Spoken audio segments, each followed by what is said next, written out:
Oke, assalamualaikum warahmatullahi wabarakatuh.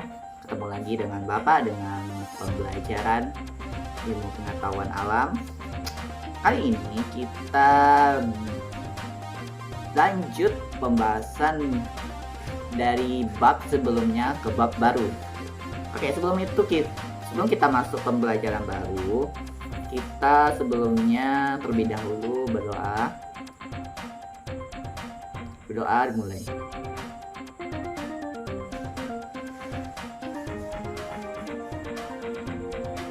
Doa selesai. Oke, baik. Kita review kembali materi mengenai klasifikasi makhluk hidup, di mana salah satu makhluk hidup ini memiliki ciri-ciri khas dan keunikannya masing-masing. Berbeda juga dengan makhluk yang tidak hidup. Anda tahu bisa mengulang kembali apa itu perbedaannya? Yap, yang pertama, makhluk hidup itu memerlukan energi. Oke, kemudian makhluk hidup itu juga bernafas. Oke, atau respirasi. Kemudian memerlukan makanan. Oke. Kemudian ekskresi juga. Ya. Kemudian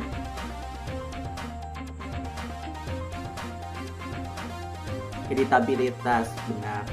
Sementara pada makhluk yang tidak hidup, dia tidak memerlukan makanan seperti layaknya batu ya, batu. Kemudian ada juga tidak memerlukan energi dan tidak berekspresi, tidak juga bereproduksi, dan itu semua sudah tahu perbedaannya gitu dan sudah dipelajari. Kita juga mempelajari pada minggu yang lalu mengenai beberapa contoh perkembangan klasifikasi, yang diantaranya ada klasifikasi 5 kingdom, ada 2 kingdom, dan lainnya. Kemudian juga kita mempelajari juga cara menentukan mengklasifikasikan makhluk hidup dengan melalui metode kunci determinasi dan membuat contoh bagaimana menulis nama ilmiah. Oke, selanjutnya kita mempelajari materi selanjutnya, yaitu tentang materi dan perubahannya. Oke, sebelum kita lanjutkan materi, alangkah lebih baiknya kita mengetahui dulu bentuk-bentuk materi dulu. Dan Bapak contohkan salah satunya melihat gambar seperti ini. Apakah ada yang tahu ini gambar apa? Ya, itu gambar lilin gitu. Oke, lilin ini jika kita sebelum kita bakar itu dengan api, itu wujudnya apa? Mungkin ada Ananda menjawab itu bentuknya padat, Pak, gitu. Ada juga menyebut juga itu keras gitu, iya. Ya. Kemudian kita jawab dulu. Kemudian kita rubah juga untuk wujudnya ini, kita bakar terlebih dulu. Kemudian kita bakar sampai habis gitu. Itu wujudnya apa ya? Ada yang tahu? Mungkin ada menyebutkan itu meleleh, Pak, gitu. Ada juga menyebutkan itu cair. Nah, itu nanti untuk lebih jelasnya kita pelajari dulu di bab ini. Oke, kita lanjutkan materinya, yaitu mengenai materi. Materi ini apa sih, Pak? Gitu. Materi ini apa? Materi adalah segala sesuatu yang menempati ruang dan memiliki volume dan mempunyai massa gitu.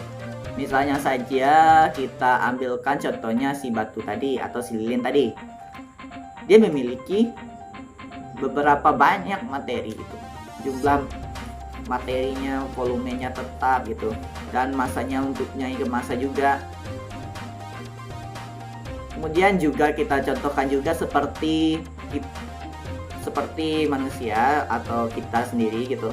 Itu juga termasuk terdiri atas beberapa materi yang banyak banget gitu. Oke, kemudian kita contohkan yang lain. Di sekitar kita ada juga batu, ada juga rumah gitu, ada juga balok, ada juga yang botol-botol, dan banyak sekali di dunia ini dan semuanya ini merupakan materi gitu. Oke. Untuk wujudnya sendiri itu dibagi menjadi beberapa bagian gitu. Ada untuk jumlah wujud materi ini disebutkan tadi itu ada padat tadi ya, padat kan? Ya, Anda menyebutkan padat gitu. Nah, definisi padat di sini yaitu segala sesuatu atau zat yang memiliki struktur yang tetap dan volumenya ini tetap juga, dan tidak ada ruang antar molekulnya. Kemudian ukurannya memiliki ukuran massa yang lebih besar dan tidak dapat mengalir dan sangat rapat gitu. Kita contohkan saja si lilin yang sebelum dibakar gitu. Dan lilin ini itu strukturnya itu lebih padat gitu ketimbang yang dibakar gitu. Oke, kita juga bisa contohkan misalnya saja batu di sekitar kita. Itu termasuk juga benda padat yang kita mudah temukan gitu. Misalnya saja dinding, dinding di rumah kita itu juga termasuk benda padat gitu. Dan kemudian kita lanjutkan, selain benda padat itu apa aja, Pak? Kita lanjutkan, itu ada benda cair. Nah, cair di sini agak berbeda sedikit dengan si padat gitu. Si padat itu memiliki struktur yang bentuknya itu tetap gitu. Sedangkan si cair ini jauh lebih memiliki tidak tetap gitu. Misalnya saja Bapak ambil satu botol ini yang berisi air, Anda lihat itu bentuk pas saat Bapak gini kan gitu, ayunkan gitu, akan kelihatan bahwasannya bentuk dia itu tidak tetap mengikuti arah dari bentuk botolnya ini. Oke. Kemudian kita tetapkan volume. Untuk volumenya sendiri itu tidak berubah karena dari zat ini bentuk dari zat cair ini itu mengikuti arah wadahnya ini. Anda juga bisa mencontohkan pada beberapa kejadian, misalnya saja itu pada gelas gitu, mungkin pada minyak juga, dan lain-lain. Dan semua benda-benda cair itu memiliki sifat seperti ini. Kemudian untuk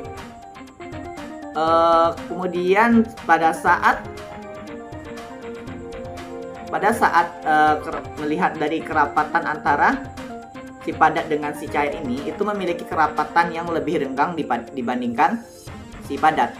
Kita bandingkan si batu tadi ini, batu dengan si cair ini, zat cair ini, itu masanya ini lebih berat dibandingkan zat cair.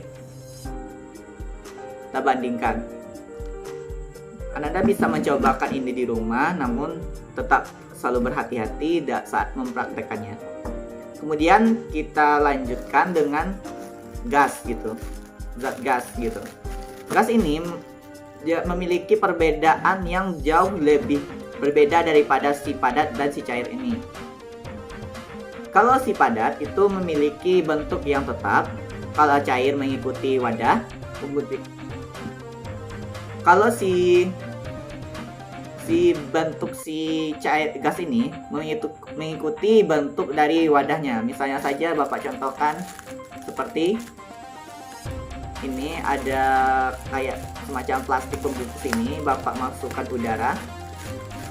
Udaranya yang tersimpan di sini itu mengikuti arah dari jumlah wadahnya ini. Kemudian untuk volumenya sendiri itu dari volume si padat itu jauh tetap tidak berubah. Kemudian untuk volume air juga begitu, tetap juga, walaupun kondisinya apapun itu, asalkan wadahnya ini tetap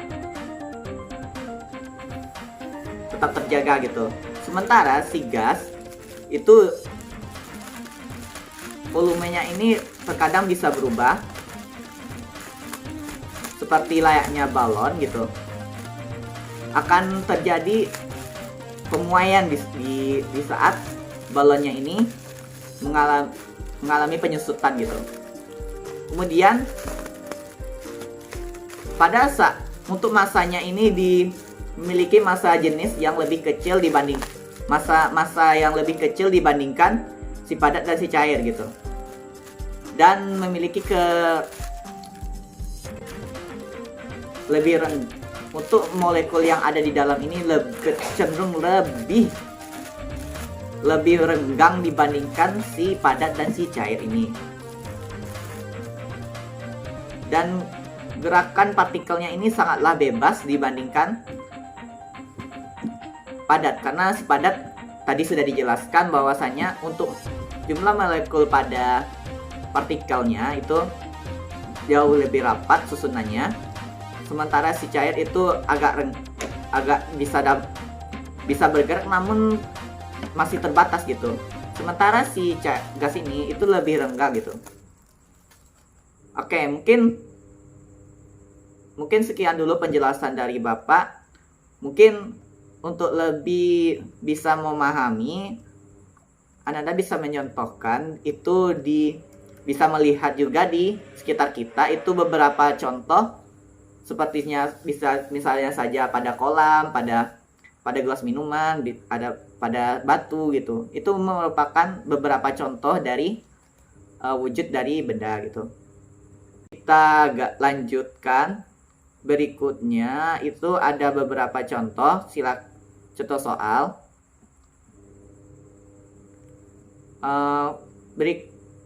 Berikut merupakan wujud dari zat kecuali. Yang pertama yaitu logam, kemudian ada juga gas, ada juga cair, ada juga padat. Untuk jawabannya itu yang mana? Apa jawaban yang tepat gitu? Kalau logam di sini itu termasuk dari contoh dari benda padat gitu. Apa definisi benda padat?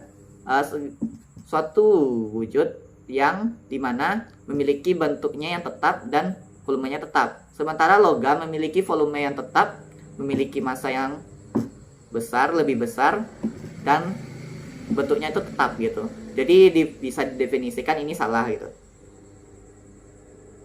Sementara benda cair itu termasuk dalam wujud zat gitu. Kemudian juga ada gas gitu, termasuk dalam wujud zat gitu.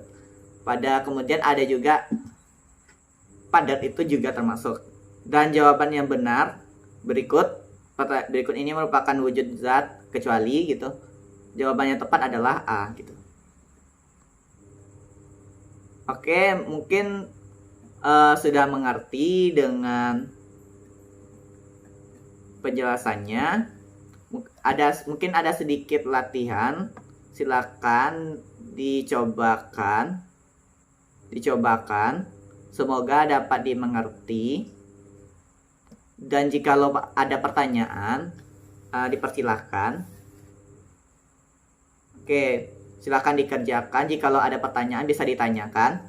Oke, Bapak akhiri penjelasan ini. Semoga mengerti. Assalamualaikum warahmatullahi wabarakatuh.